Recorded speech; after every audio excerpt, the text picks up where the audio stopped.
All right, hi, welcome to the second installment of our podcast, I Like Being a Kid. If you haven't been here before, I am Karla Kirby. I'm the Programming and Outreach Supervising Librarian for the Rapides Parish Library. And my name is Craig Jones. I'm the Youth Engagement and Literacy Manager of the Rapides Parish Library, and we actually have a guest today, a local-ish author. If you'd like to introduce yourself.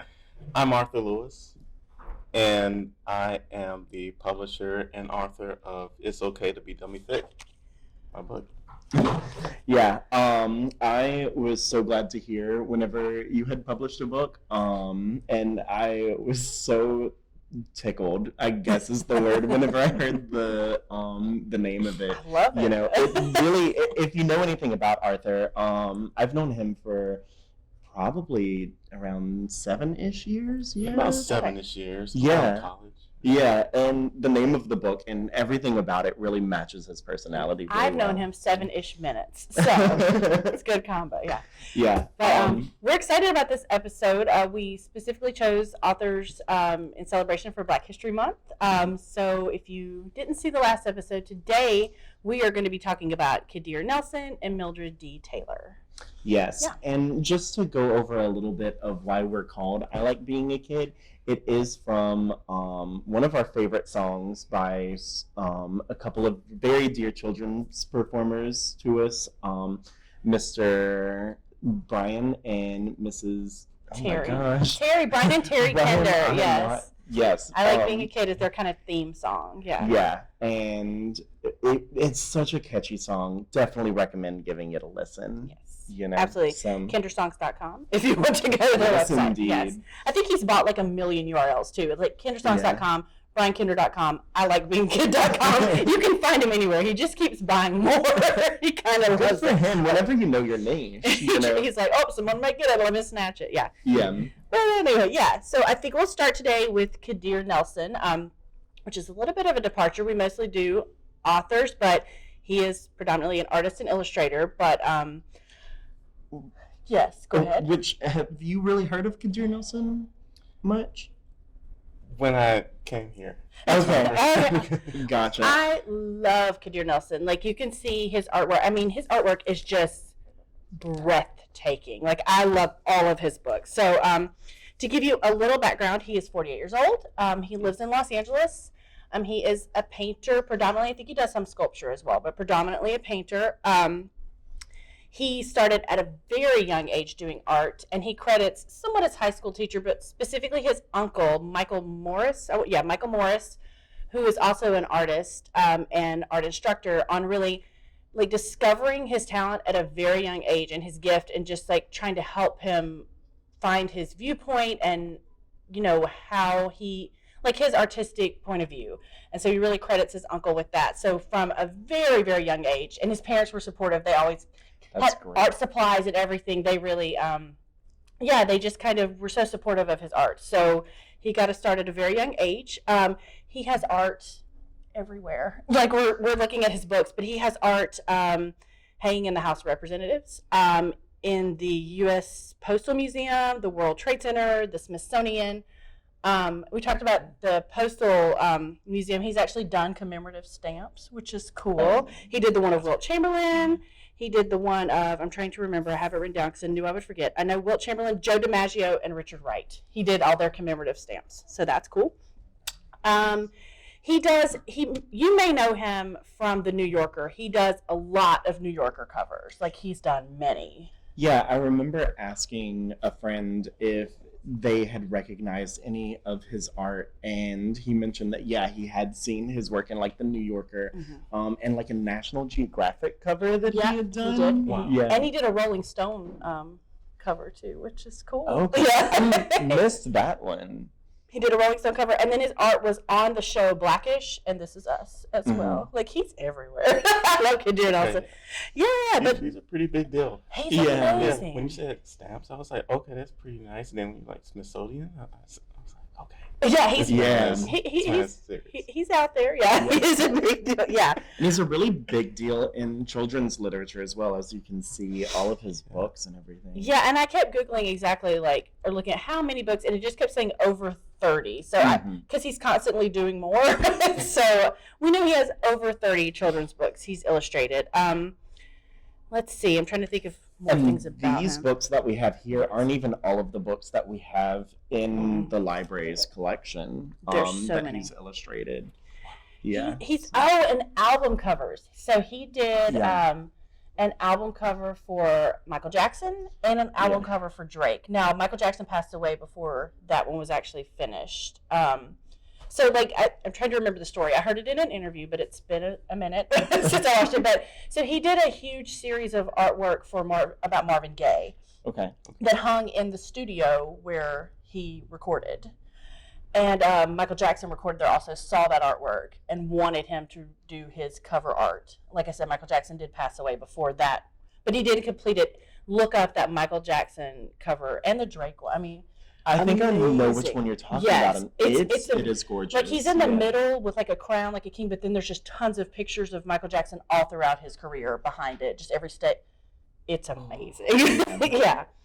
I know what I'm looking at as soon as I leave. I know, it's so neat, yeah. I did some looking on his website, and just every single piece blew me away. You know, he has one that's on his store that, like, it's gorgeous. It's called After the Storm, that he actually painted for, like, throughout the pandemic. And it's sort of a piece about all of the people looking after the pandemic and seeing the future after that. It was cool. I saw him talk about that in an interview for PBS. So it's just a cluster of people of all colors and shapes and sizes and ages, just all together. And he said he started painting it early in the pandemic, really as because we were so separated from people right then. So it was just like a good thing to look at and remember we're still all together, and it was hopeful to look forward to that, you know, when we can be near people again. And but it's beautiful. He's done a lot of art of historical figures, obviously. And I do have some. His Nelson Mandela, he's got several Nelson, but this is his Nelson Mandela, and they're probably shiny because of our library covers, so I don't know if you can see it, but his Nelson Mandela cover is amazing, but he's done a really beautiful painting of him as well. He's done several Martin Luther King, and he's done more contemporary, like he has fantastic George Floyd artwork. Yeah. I mean, just, and then some of them are just regular people too. They're not all famous people that he paints. He does a lot of kind of slice of life. Someone described his artwork, he said, as very American, and he was like, I would agree with that. He very much kind of likes to paint where we came from as Americans and then where we are now. Like, he likes his artwork to tell those stories. So, yeah. Yeah, I also really like books of his such as Big J, Brothers of the Night, and Thunder Rose, because they all present sort of like this American hero-esque character, sort of like John Henry-esque, you know, larger than life and everything. And I just always really like those stories, and I'm glad that they're still being written now. I say still being written now, even though Thunder Rose, let me see when Thunder Rose was written, because I think it's one of his older ones. Yeah, 2003. Yeah, I think that he got started in like the 90s, didn't he, in terms of children's literature? For literature, yes. Obviously, he's been painting his whole life. So he went to the Pratt Institute in Brooklyn, got his BFA from there. And then he did some work for DreamWorks. Okay. Yeah, so what did he work with on DreamWorks? Amistad and Spirit. Okay. Yes, so he worked on those. The horse movie? Yeah, Spirit is the horse movie. Okay. Yes. Yep. So yeah, we look at his art, at a lot of his art. I would say most of his art is people, but he does have some art that's not people. Like, if you plant a seed, and this is all animals. I would open it, but I worry about copyright. But even when it's not people and animals, I think his art is still really recognizable by his palette and the way he uses light. Right. And yeah, it's also baby bear, little baby bear. For me, if you're someone who knows a lot about children's literature and has been in the children's game for a while, Henner's Freedom Box may be the one that comes to mind the most for Kadir Nelson's work, because that's one that we read a lot during Black History Month, but it's a really great book. Also the Harriet Tubman book, Moses. Ooh, Oh, can we pause on this one? yes. Because I reread it and I noticed that in all of the paintings, or all of the pages rather, there is, whenever Harriet Tubman is still in slavery, there is a flying bird Mm. in each of the illustrations, and I just thought that that was a really interesting sort of thing to put in. That's cool. That, like, sort of glimpse of freedom, you know. I'm so sorry. Yeah, so awards. Talk about his awards while I cough. Sure thing. So he's a very celebrated author. He has won at least 2 Caldecott honors, and he's actually won the medal for the undefeated. And I think that may be my favorite. Yeah, if you haven't had a chance Oh to my look at gosh. it, this would be like the number 1 that I'd recommend. Amazing. Probably with Moses at number 2. I love it And- because I love Kwame Alexander. So this is Kadir Nelson and Kwame Alexander together, which are 2 of my favorites. But it's just, and it's a really quick read, but it's just so like just inspirational and uplifting, and yeah, it's a Caldecott winners, but it is Yeah. beautiful. And if you ever, I was in a class once where we were learning about how they choose the Caldecotts, because some years I'm like, oh, why did that win? Or Yeah. so one of the criteria is the artwork needs to help tell the story. Like that's one of the things they use to vote on. Like even if the artwork's amazing, does it help tell the story? And this one absolutely does. Like Yeah. I love it so much. And just to It's so good. an explanation of what the undefeated sort of looks like inside. It's got all of these different portraits of these iconic people in Black history, and you've got portraits, and just like the cover, you have portraits of people who weren't even necessarily contemporaries, you know, but they all work together to sort of represent a theme and everything. He's also done a lot that has earned him the Coretta Scott King Awards, such as Moses. I think the Undefeated has also won some acclaim there. Where's his Coretta Scott one? It's so Yeah. pretty too. I love his Coretta Scott thing. And Heart and Soul as well, which this is a really good history narrative, and he actually brings a fictional version of a family into there, and is like, oh, we were in this era of history and everything. So I really enjoyed Heart and Soul as well. It's a bit of a heftier read. Right. Yeah, I don't know if, yeah, like I said, I think this is probably my favorite, but I just like so much of his artwork. I mean, and the authors who get to use him, like, oh my goodness, he's worked with a lot of famous people too. Like he did one for Will Smith. Michael Jordan's mom wrote a picture book biography about him, and he did the artwork for that. I think we have something in his shoes ready. Okay. Handy. And I'm trying to think, there were a couple of other people that I'm forgetting. Debbie Allen. I remember this. Yeah. You remember this one? Yeah, that's Kadir Nelson. Okay. So he's done the artwork for a lot of famous people who are famous outside of the literary world who have done books, and he's done their artwork. So And he's worked with actress Debbie Allen Debbie too. Allen, yeah. With Brothers of the Night that I mentioned earlier. I like that one too because it's a little bit of a different vibe. Like it's still recognizable, but it stands out from his art, I think. Yeah, definitely. And there's also like a fairy tale aspect to Which is it. cool. Something that I wanted to note. Or did you have something? I'm just trying to wrap around like my head. He's done all this at 48. He's 48. Yeah. I know, 48. 48. Yeah. Yeah. This man been putting in work. Yeah, for sure. Something to aspire to be. Yeah, one of the things that I, whenever I was sort of looking into him, I was like, how does he put that much detail in his paintings? And then I saw a picture, or a video rather, of him working in his studio, and the canvas was massive. And so I was like, okay, that makes a lot of sense. And granted, I don't know if every single canvas that he works on is that big, but I did not even know canvases came that big. Yeah, the ones I've seen have been huge. Yeah, and this was, I watched several different interviews with him. He's just so, like, kind of cool and laid back and chill, too. Like, I love his vibe. But, and it was one quote, this was from a PBS interview, and someone had asked him, the interviewer said, when is art most effective? And I loved it's a few lines, but I loved his answer to this. He said, I think art is most effective when it stirs something up inside of people. The work that I create, I intend for it to remind people about the best parts of themselves. Because I feel that if you see something that reminds you of something that is beautiful about yourself and it pushes you to move in that direction, I feel like I've done my job as an artist. I love that. I love his answer to that. Yeah, I really like the connection that he has with art and with emotion, and him realizing that art is an expression of emotions as well. Because even with portraits, he's able to evoke so much emotion out of his portraits. And that's one of the main reasons why I like After the Storm as much as I do, because there is so much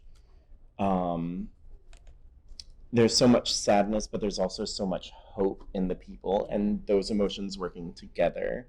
And being able to portray that on a canvas, it blows me away.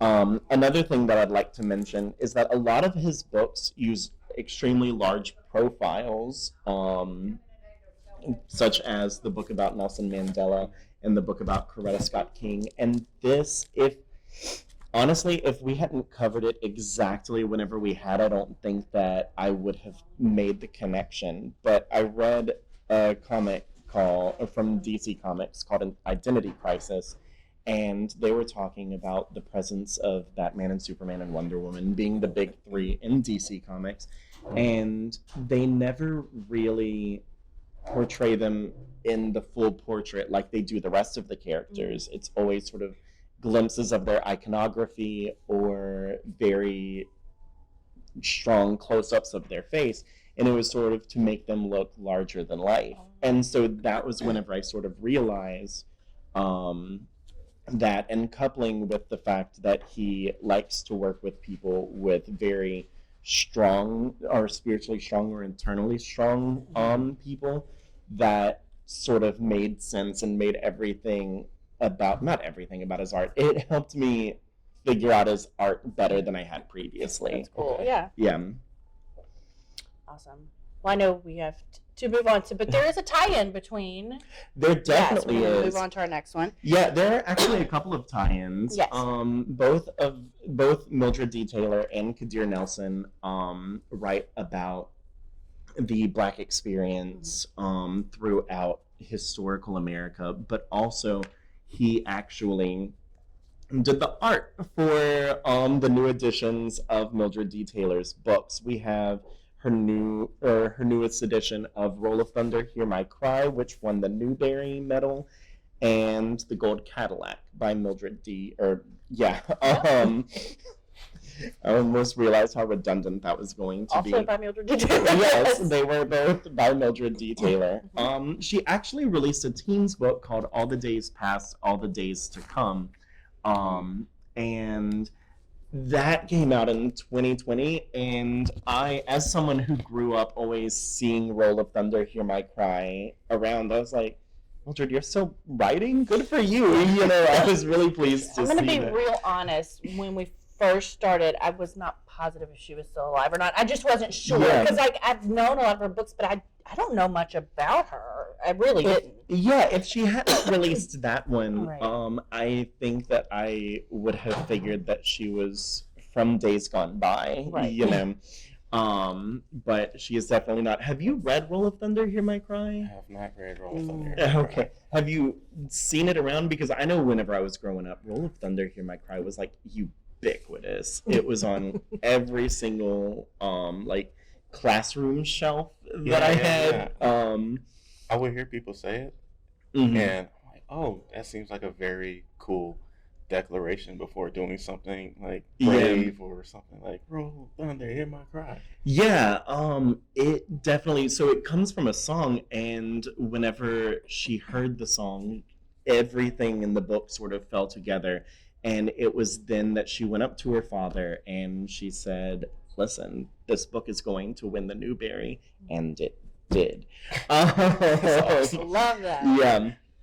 She actually, we'll get into that later, but she actually sold the typewriter that she wrote Roll of Thunder, Hear My Cry on to be able to keep her like family land and everything, and which is another really That's big so cool. thing for her. Yeah, she said that she cried whenever she Well, did it, and yeah. I would too. Yeah. I will say every single one of her books are a gut punch. Roll of Thunder, Hear My Cry, I would recommend it if you have a kid who's a little bit too young for some of the themes in To Kill a Mockingbird, but you still want to present the themes that the child is ready for, if you get what I'm saying. Yeah. I like that. Yeah, because the reason for the trial is very hard to explain to someone who is younger, Sure. but it has those same themes, but it sort of circumnavigates that aspect. I'm trying to dance around it without saying it. Sure.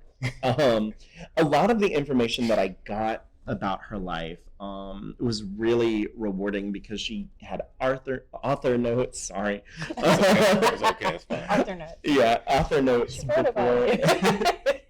before and after a lot of her books. And she found and I found an interview as well. So I got the sense that I really got to know Mildred really well.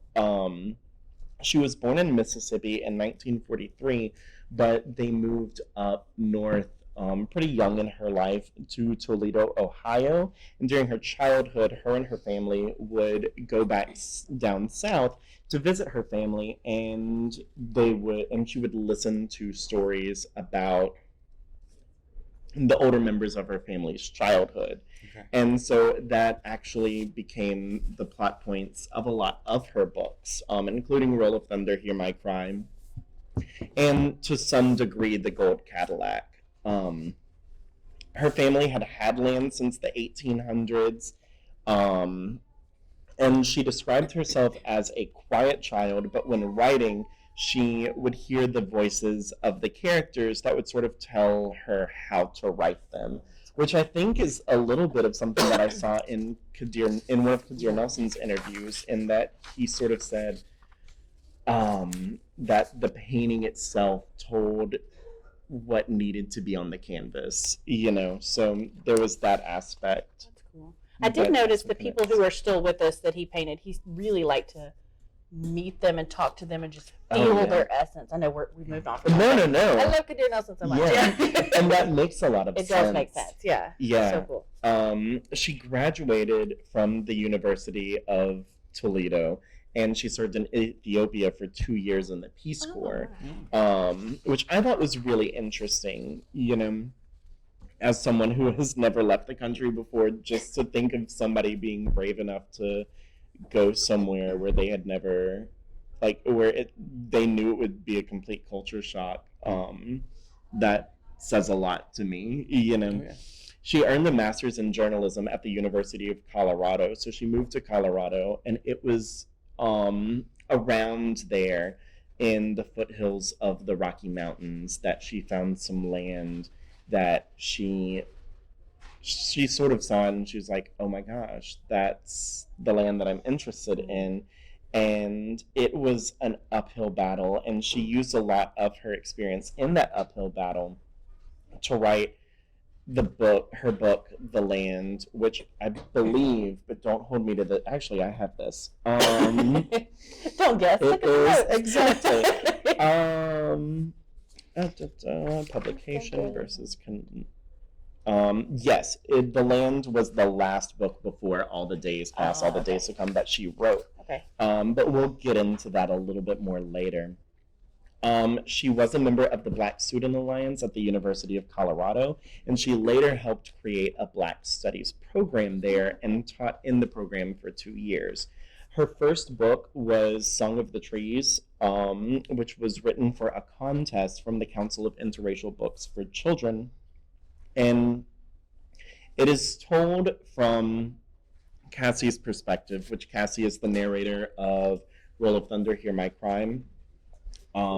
But she originally tried to have it from a boy's perspective, but she felt more natural writing it in in Cassie's, which is really interesting because later on she has a book, Mississippi Bridge, that is told from a white boy's perspective. Jeremy Sims, who is one of my more favorite characters in her mythos. But I like that. You see her growth. Like when she originally started, she wasn't comfortable writing in a voice outside of her own, but she experienced, like, the more she wrote, she really got more comfortable with that. And another thing that I really like about her writing is that almost all of her books, with the exception of Gold Cadillac, has to do with a very specific family, the Logans. Okay. And in a lot of her books, she does have, especially in the newer editions, she has a family tree right at the beginning to sort of help you keep straight of everything. And that can be extremely helpful, but it also makes you feel a lot more emotionally connected to the characters, or at least it does me. And so whenever I was reading various books by her, I was sort of thinking that it sort of reads a little bit, when looking at her works as a whole, like William Faulkner, because William Faulkner was from Mississippi as well, and he created his own fictional county, Yoknapatawpha County, and like a lot of the books that are mentioned in like, say, Sound and the Fury show up in As I Lay Dying, which show up in various things, and that's exactly what happens here. I would say that the characters that show up in multiple books are a bit more prevalent. Like the Sims show up in a lot of her books, and so too does some of Cassie's friends, and things like that. But she grew up listening to family stories, and like I said, that was sort of how she got her inspiration for her books. She would listen to her father's stories, and then whenever her father passed on, she would listen to her uncle's stories as well, and she would ask them questions and be like, did I get this right? Many of her books are dedicated to her father, which I absolutely love, and I have a small quote which wove the tales of history, which is from the dedication of Song of Trees, and the storyteller I have once again drawn from one of the stories he told, which is from Mississippi Bridge. And other dedications include that he lived many adventures of the boy Stacy, and who were in essence the man David, which Stacy is Cassie's brother, and David is their father. And that is from the dedication for Roll of Thunder, Hear My Cry. And just to give an explanation of what these books are about, because I realize I probably didn't do that. It is about a family living in, for the most part, 1930s Mississippi. It's a good year. For some people. And like her father was just so formative to her writing, and to her family itself as a storyteller. She was living in Los Angeles as she was writing this, and during the last few chapters, obviously it's the last few chapters, so things build up to your main conflict. And her mother was having surgery as she was working on these, which just made it so much more intense, because she was dealing with the surgery, she was dealing with writing about these topics, and the titular song came to her during this period, and she heard it, and she ran up to her father and sang it to her, and then had the conversation that I told y'all about. And she calls Roll of Thunder, Hear My Cry the most special book that she has written. She is very focused on both family and the history in her books, which is why her books can be perceived as family history. Whenever I started reading it and I started sort of sensing that, I was like, well, why didn't she just present them as nonfiction? But she actually weaves her own experience in there as well. Okay. And I like one of the things I like about her books, like perhaps you have, I don't know who's listening, if you're a teacher or a parent, a child who is hesitant to read historical fiction. They're like, oh, something set in the 30s. But I think her books, because they're like a family, they're so accessible for historical fiction. Like they don't feel like, oh, I'm reading from another time. You know, like they're really easy to read and feel like you're there. Like I just think they're really accessible. So if you have someone hesitant for that historical fiction, I think they're a really good place to start. You know, it's so interesting that you bring that up because I was thinking about this just last night, about how easy these books were for me to read, because I have a hard time reading a lot of adult fiction because a lot of adult fiction writers sort of write it as way too flowery language because they're trying to like impress people or whatever, and I'm like, I don't want you to impress me. Just tell me the story. It's like very romanticized. Yeah, descriptive. And a lot of young adult fiction. And if this offends you, I'm so sorry because I know you love adult fiction. I do love young adult fiction. But with teen fiction, so many times they're using like slang just to be like, "Hey kids, I'm relevant." Oh yeah, that's bad. When a 40-year-old who's clearly 40 is trying to say 17, it's bad. I agree. One of their friends, like their homies, and I'm like, no, we don't. Just stop that. Now you're an old man. Yes. But in children's literature, you sort of hit the sweet spot of that because they're not necessarily trying to impress anybody. Right. They're not necessarily trying to, I mean, they are trying to connect, but there's not a stiltedness to it, you know.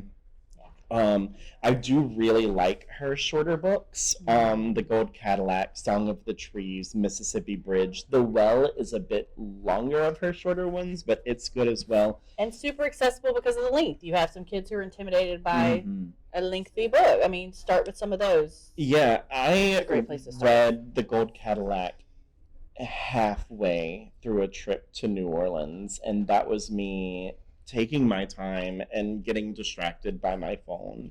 So it's very accessible. But there is, especially in children's, and I love that. People like Mildred D. Taylor, to some extent, children who were more reluctant readers or maybe a little, not quite as advanced in reading, don't always get to read like quality literature because they're reading shorter things. And you can with her. Like, just because this is this thick, it's still quality, amazing literature. And I love that. Like, you can still read a really good, powerful book in a little bitty. Definitely. This is 43 pages, and probably a fourth of them are illustrations. Right. Yeah. So I would definitely recommend reading that if you just want a quick read and to get out of the way, but also to have a really good time. Right. She said that growing up, there were a lot of people who didn't really know about Black history, and that was why she wrote a lot of her books, to be able to present not only her family history but also Black history in general. And she was sharing the history of Black America. She calls, again, going back to the land that I mentioned about in the foothills of the Rockies, she calls that land her family ranch. Which I utterly enjoy. I feel as if my country just came out, the family ranch. Okay, good. Right. And I'll let you know that. I did tell us about Georgina's showing. Yes. And she's very proud, by the way. Okay, anyway. And she's very proud of it, of her land. Not the the ranch. Awards, she won many awards. She is also extremely celebrated, like Kadir Nelson. She won the Newbery Medal for Roll of Thunder, Hear My Crime. And she won the Coretta Scott King Award for The Friendship, The Land, and Road to Memphis. And then in 2003, she was actually named as the inaugural laureate of the NSK Neustadt Prize for Children's Literature, which comes from the University of Oklahoma. Yeah. That's pretty big. Yeah. And on top of all of this, she has also earned the 2023 Coretta Scott King and Virginia Hamilton Award for Lifetime Achievement.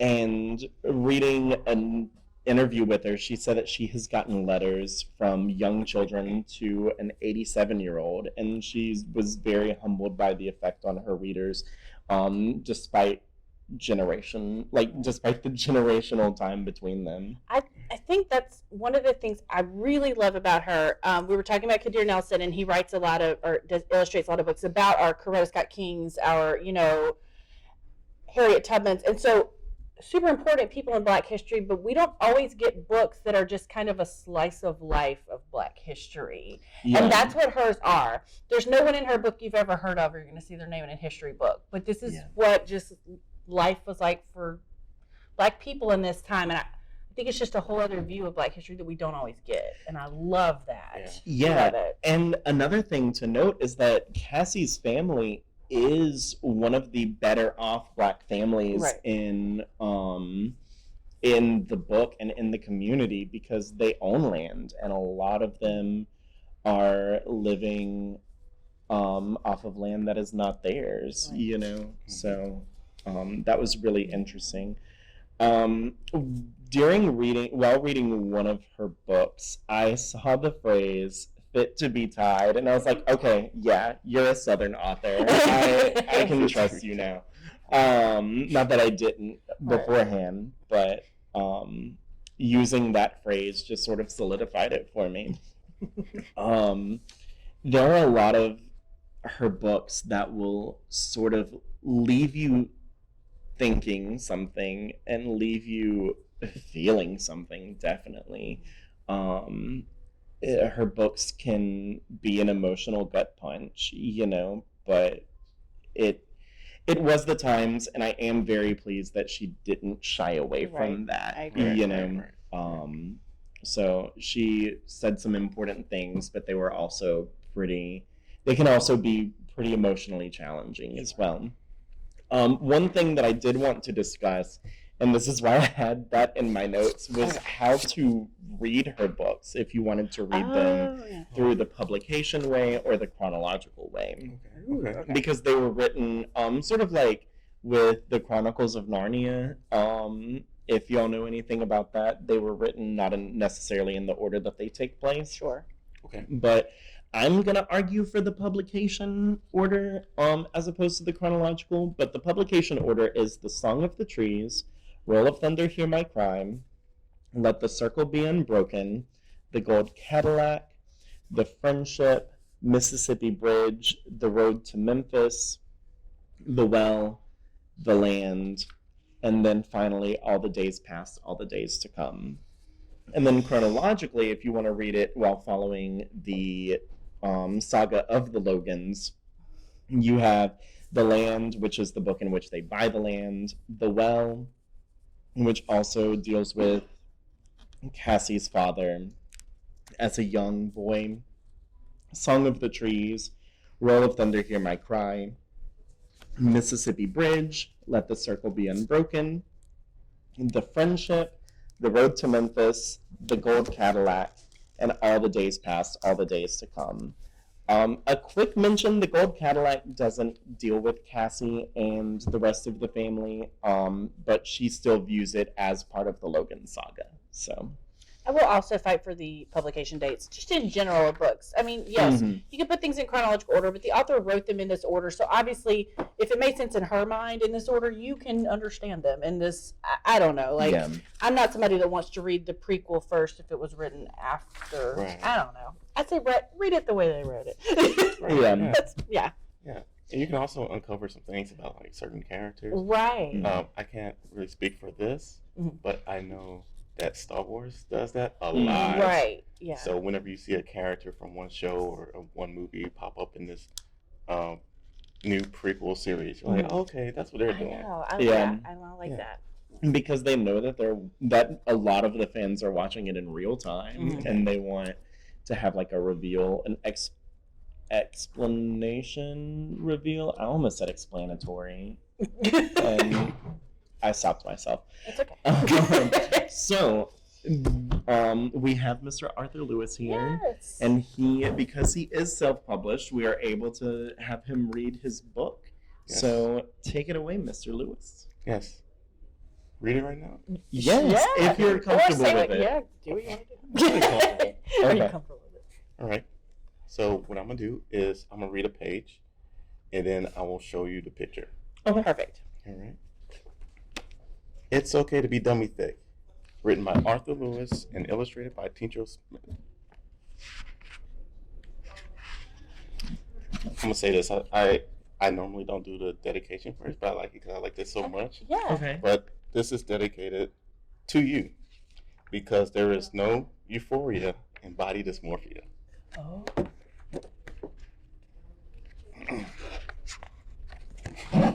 It's okay to be dummy thick. There is a lot to love and more to pinch. So what if you jump for your jeans to fit? It's okay to be dummy thick.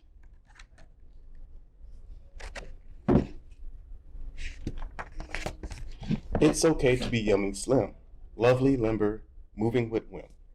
Even if your grandma says you're too trim, it's okay to be yummy slim.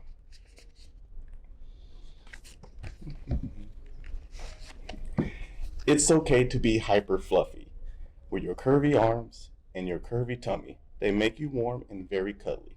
It's okay to be hyper fluffy. He has a cat. It's okay to be spicy muscled. To be really strong, it takes a lot of hustle. Plus, no one will want to have a tussle. It's okay to be spicy muscled. I love the Wonder Woman. Oh, it's so great. It's okay to be crispy hairy. Flaunt your beard like no one's staring. Man, woman, or child, really, who's caring? It's okay to be crispy hairy. Crispy hair. Just I letting you love know, this is root beer right here that he's drinking. It's an important note. Yes. It's okay to be wicked hairless, with skin so smooth and shiny to cherish. You can wear any wig you like, in fairness. It's okay to be wicked hairless. It's okay to be funky tall. They give the best high fives when walking the halls and can reach things without jumping and having to fall. It's okay to be funky tall. It's okay to be bodaciously short. They can move around in the coolest pillow forts. And as a fan of pillow forts, I can report that it's okay to be bodaciously short. That was a tongue twister. That one is a Yeah, tongue that was a tongue twister. twister. I did it to myself. It's okay to be handicapped too.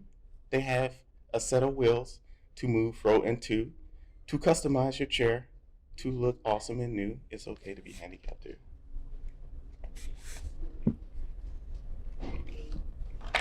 It's okay to have metal arms and legs, or hooks, or crutches, or even pegs, or even an eye patch around your head.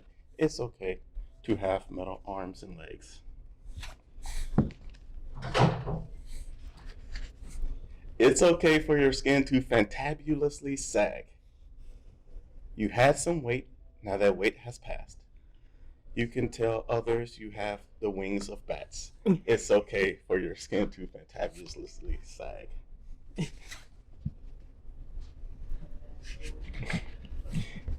It's okay to have tiger stripes. Bodies change, and that's all right. The weight you have can't handle your might. It's okay to have tiger stripes.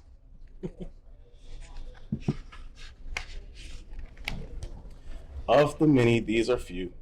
You can be one, or you could be two, or three, or more. You can't overdo, because it's okay to be you. Yeah. Oh, love it. Yeah. So, like I said, I was so pleased to hear that you had published a book. And I was wondering if you could sort of describe what that process was like. The process, it Mhm. was being the first thing I ever published or written. It was very nerve-wracking, I would say. To skip a lot of legalities of the stuff, I wanted to self-publish because I didn't want to wait for a main publication company, and I kind of wanted to do my own things because I know there are editors that they'll say, okay, we'll have this or we want this, and that was a process in learning how to self-publish, and I wanted to do something one step further and start an LLC so I can just have more control over who gets to see it Yeah. and who can I distribute it to. and that's essentially it. Nice. Now, what's the name of the illustrator again? I know you said it. Tincho Schmidt. Tincho Schmidt. Yes. Yeah, which, from what I understand, they're from Argentina. Yeah. Yes. What was it like working with somebody from another country? Were there language barriers? And can you tell us anything more about them? Surprisingly, there weren't any language barriers. Okay. I found them on a site. Can I say the site, or is it like? I would assume so. Okay, Fiverr.com. That's great. He is very, very cordial. He's very nice. He'll send some things and say, "What do you think?" And I okayed it. And what I like about having him, he's my first illustrator, so it was a very positive experience. Okay. He's very, very good. But I also gave him a lot of trust. Mm. And I feel like with certain things like comic books or children's books, the author they have their manuscript, they have their story they want to tell, but it's also up to the illustrator to try to translate it. You know, and you can't be too specific on that if you want your product to like flourish, or you want him to do what he does. Right. You know, because if you can do everything by yourself, might as well do it yourself. I couldn't do it by myself, so I'm just like, here, you can make things work. Yeah. Yeah. Gotcha. I'm so glad to hear that because, again, going back to Identity Crisis, there was a little bit of interviews with the author and the illustrator and about how it was like working with them. And both of them had a lot of respect for each other. But you could tell that the author like had a very specific way that he was thinking about things, you know, which might be usual to comics. It probably is because it's a different beast. Right. But I mean, they created a masterpiece. Identity Crisis. Yeah. I think comic books, they have great duos, right? You have Mhm. Bill Finger, Bruce Timm, they did Batman. You have Mhm. Steve Ditko and Stan Lee that created Spider-Man. Yeah. Or Stan Lee, Jack Kirby, Yeah. like X-Men. the Hulk or the X-Men. And history has shown me that if it was up to like Stan Lee or Bob Kane, Mhm. that if they went with what they initially thought, Spider-Man and Batman would look way different. Oh, okay. Gotcha. Yeah. You gotta trust an artist. I mean, they know what they're doing. Yeah, it's about the Yeah. trust. Yeah. Definitely. Cool. So, what inspired and encouraged you to create a children's book? Specifically children's. Specifically? Yeah. Okay. Back to comic books, but also Okay. novels, Mhm. children's books. I used to read like a couple of chapter books, Mhm. and it wasn't until I got older I started reading comic books. And before everything, I did read children's books, Mhm. and I just had the idea of, oh, comic books are kind of like children's books. Mm-hmm. It's more compact. You can take complex ideas Yeah. and then just distill it into a few pages, right? Right. You can with some talent and creativity, you can fit probably the entire Lord of the Rings story into 32 pages Oh, as Really? a children's book. I said with some creativity. Well, that's editing. fair. I can't do Some that. major editing. Or you could just You read get the the gist. 3 books, right? Which will not everyone has the time to read like books. It's been a like that. minute since I've had enough time to read those. Yeah. Well, not everyone is at the level of having that kind of understanding. Younger kids, Yeah. can't take Right. all that in. So yeah. Right.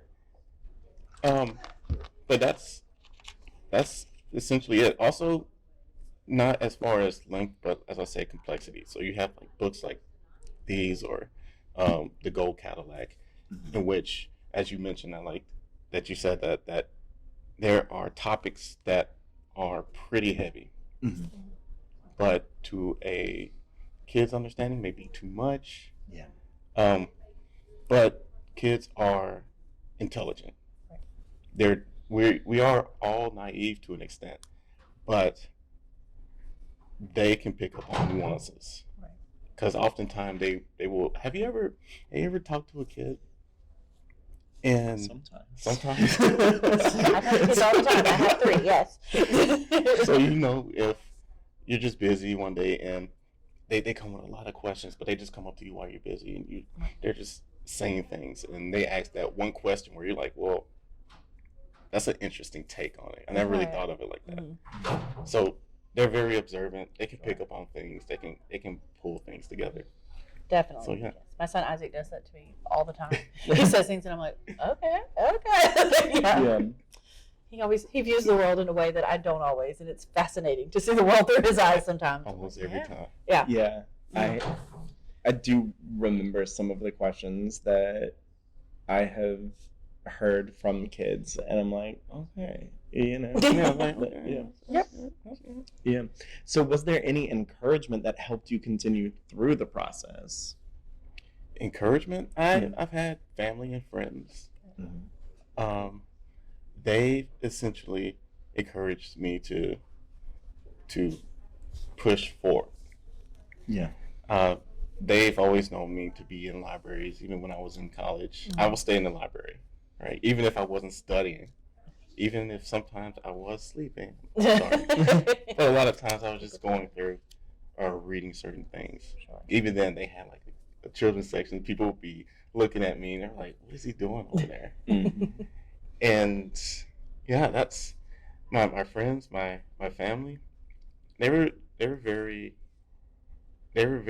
encouraging. They had some questions about the title of the book, but I do too. No, not about it. I love it. Other than that, it's been very positive, and I'm very thankful to have people like that in my life. Yeah. Yeah, I remember, speaking of going to the children's section, I remember that time that we went to Barnes & Noble, and I just started, like, throwing John Klassen books at you and Kevin Hanks books, and being like, read this. Yes. Nice. Yeah, so the diversity of the people in the illustrations is immense, and can you talk for a minute about if that was, like, an intentional decision, or if you had a thought process behind that? That was an intentional decision. Mm-hmm. Because with this book, it's body positivity, right? Mm-hmm. So one of the things I wanted to promote was diversity.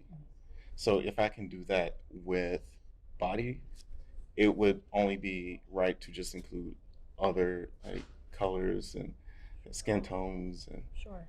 things like that. Yeah. So yeah. Gotcha. I do have to ask, what caused you to title your book something that's so, I guess, controversial would be the Is it controversial? Is it? Okay. And maybe controversial isn't the right word. Something. Well, I guess maybe provocative. Ooh, yeah. Like Yeah. Let's go with that. I like saying things that could, not trying to offend anyone, but I do like saying things that can kind of catch the eye. Mm-hmm. Right? And when I've came across this on the forbidden interwebs, right? Because social media is a bunch of kidding. But I see memes and stuff, and I see people talk, and Dummy Thick jumped out to me because it's so great. Yeah. Saying dummy doesn't necessarily mean that a person's dumb or anything like that, but it's just another slang term for very. Right? And growing up, I've always used certain phrases and slangs. So some people will say, hey, this goes hard when they're talking about food.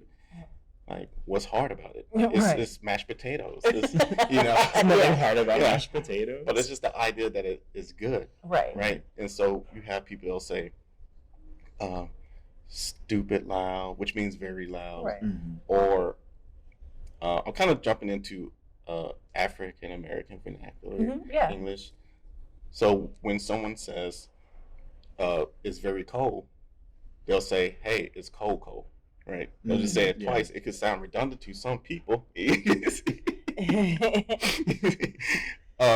can sound redundant to some people, but anyone that understands context clues, they'll just be like, okay, this is very cold. Yeah. So that was my decision to do that.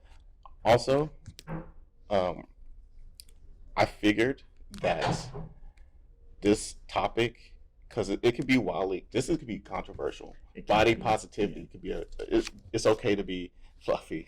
It's okay to be, however, Right. not a lot of people see that as that.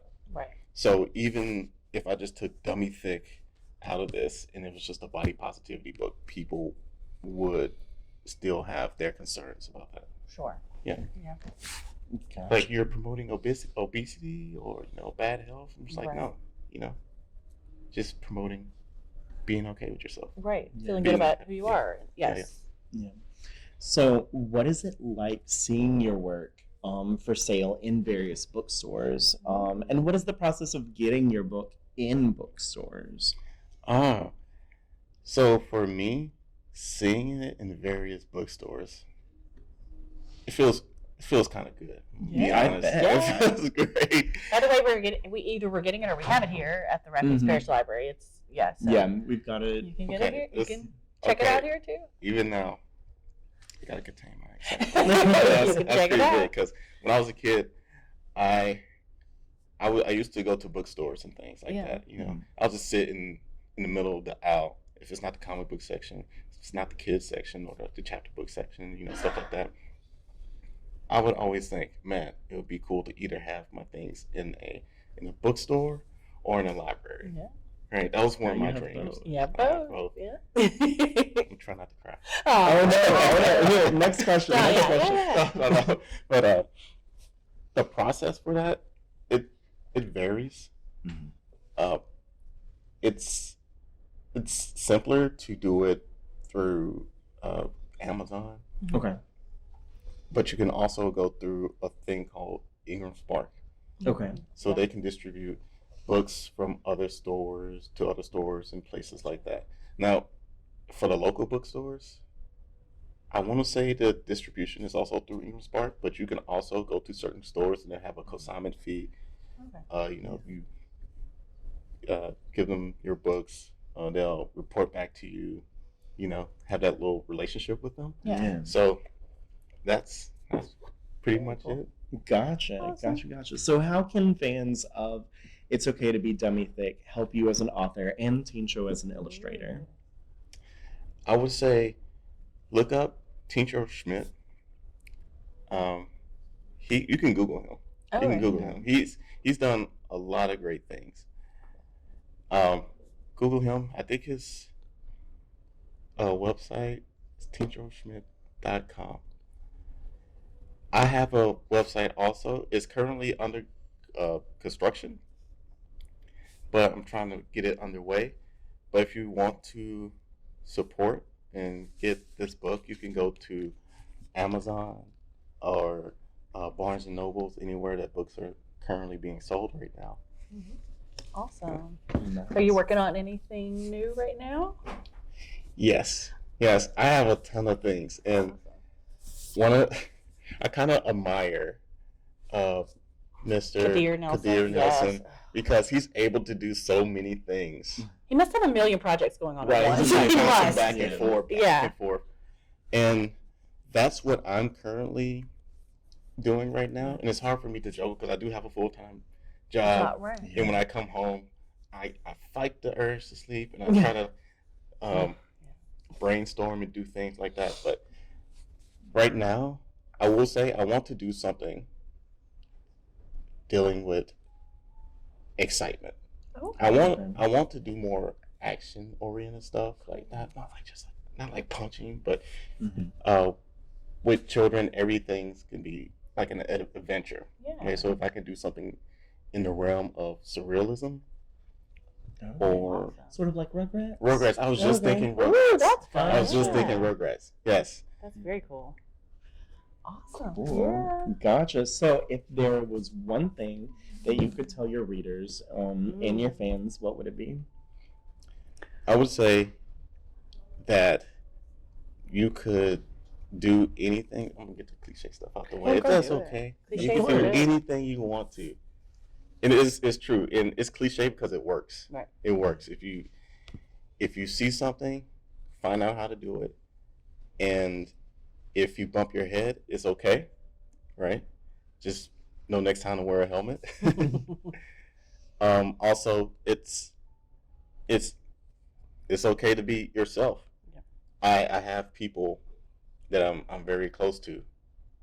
I am a trainer. That's my full time. I'm a trainer, and I have people come to me, and there's various reasons, and all of them are valid, but a lot of them could be solved just by accepting yourself. Because let's say if you wanted to be skinnier or bigger, have more muscles, why would you want that? That's one of my things. Like, why would you want that? Because if you are doing it for other people, you will never be happy. You can never please everyone. So you have to look inward for that. So that's one of the biggest things that I want people to know, that you can be perfect just by accepting yourself, working on things that you can change, accept what you can't. And that's pretty much it. Nice. Love that. Well, thank you so much, Yeah, thanks for Mr. Lewis. coming. I know, Okay. you're our first Yeah. guest, so that's so exciting. Nice. All right, so Um, looking forward to next month. Which do we have our people for next We month? do. So we Okay. flip flop every month. So I chose Kadir Nelson and you chose Mildred Taylor. So did. next month you will choose the picture book author and I will choose the chapter book author. Do you Are have? we revealing? Yeah. Do you have a Okay. picture book author for next month? I am going to reveal Jan Brett. Ooh, That's a my- classic. Yeah. Oh, we're gonna go very classic, and we're gonna go Lady Power next month because Okay. I am gonna go Judy Bloom Oh. next month. Yeah, so that's gonna be a fantastic one. I haven't read Is she? anything by her. Oh my! I'm sorry. Please don't. I Please think there's don't. a Give me my salt. Yeah, that was rough. I think there's a movie coming. Yes, Yeah. this is very timely. Yeah, so the trailer just came out for Are You There, God? It's Me, Margaret. Yes. So, yeah, but I can't wait for that. That's going to be an awesome episode. Gotcha. I'm gonna have to Yeah. do some reading up on her. You should. You'll love her. Okay. All right. She's so good. All right. Well, thank you so much for Yeah. watching / listening, and we'll see you next time. Bye. Bye.